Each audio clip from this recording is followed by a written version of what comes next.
नमस्कार मित्रांनो, मुख्यमंत्री माझी लाडकी बहीण योजनेअंतर्गत ज्या महिलांचे अर्ज आपण या पोर्टलवर भरलेले असतील तर अशा महिलांचे अर्ज आपण एकदा यामध्ये चेक करून घ्या, कारण की यामध्ये काही महिलांना पैसे हे जमा झालेले आहेत आणि ते कोणत्या बँक खात्यामध्ये जमा झालेले आहेत। त्याचप्रमाणे काही महिलांना यामध्ये अजूनही पैसे हे जमा झालेले नाही, तर ते कोणत्या कारणामुळे यामध्ये पैसे जमा झालेले नाही तर त्याचे स्टेटस आपण एकदा यामध्ये चेक करून घ्या।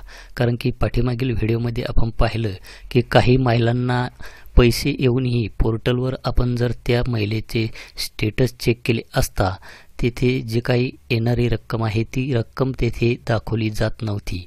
तर काही महिलांना यामध्ये 7,500 रुपये मिळून सुद्धा पोर्टलवर आपणास तेथे 4,500 रुपये इतकेच दाखवले जात होते, परंतु हे जे काही पोर्टल आहे आता हे पूर्णपणे अपडेट झालेले आहे।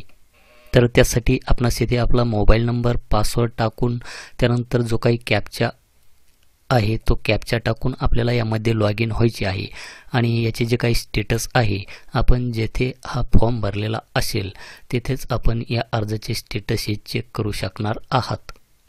लॉग इन केल्याच्या नंतर आपणास येथे ॲप्लिकेशन सबमिटेड मध्ये यायचे आहे।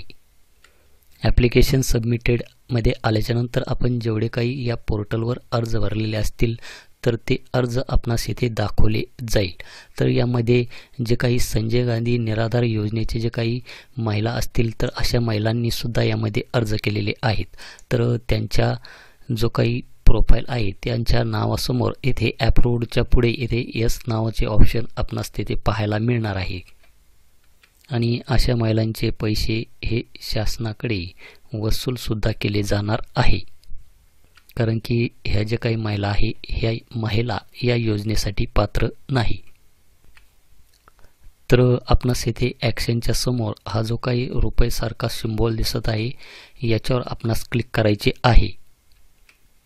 तर या महिलेचे पाठीमागील व्हिडिओमध्ये मी स्टेटस हे चेक केले असता तर येथे आपणास कसल्याही प्रकारची माहिती यामध्ये दाखवली जात नव्हती की या महिलेच्या खात्यात आतापर्यंत किती हप्ते हे जमा झालेले आहेत। तर आता आपण जर स्टेटस हे चेक केले असता तर आपल्याला इथे ॲप्लिकेंट नेम, त्यानंतर इथे बेनिफिशरी नेम, त्यानंतर बेनिफिशरी बँक, जी काही बँक असेल ती बँकेचे नाव आपणास इथे दाखवले जाईल। त्यानंतर आपणास जो काही त्या बँकेचा अकाउंट नंबर असेल तो अकाउंट नंबर दाखवला जाईल, ट्रान्झॅक्शन डेट दाखवली जाईल आणि येथे रिमार्क्समध्ये आपण पाहू शकतात की क्रेडिटेड। तर या महिलेला आपण पाहू शकतात की येथे 2/10/2024 या तारखेला 1,500 रुपये हे क्रेडिट झालेले आहे। त्यानंतर 8/10/2024 या तारखेला 3,000 रुपये हे क्रेडिट झालेले आहे आणि ट्रान्झॅक्शन स्टेटसमध्ये आपण येथे पेड पाहू शकता। त्याचप्रमाणे मी दुसऱ्या महिलेचे स्टेटस येथे चेक केले असता आपणास येथे पाहू शकतात की beneficiary name, beneficiary bank name, beneficiary account number हे जे काही आहे हे सर्व ब्लँक दाखवत आहेत आणि ट्रान्झॅक्शन डेट आपण येथे पाहू शकतात आणि रिमार्क्समध्ये आपण पाहू शकतात की येथे Aadhaar mapping doesn't exist Aadhaar number, म्हणजेच या महिलेचे आधार बँक सीडिंग नसल्या कारणाने या महिलेच्या खात्यात कोणतेही पैसे हे जमा झालेले नाहीत।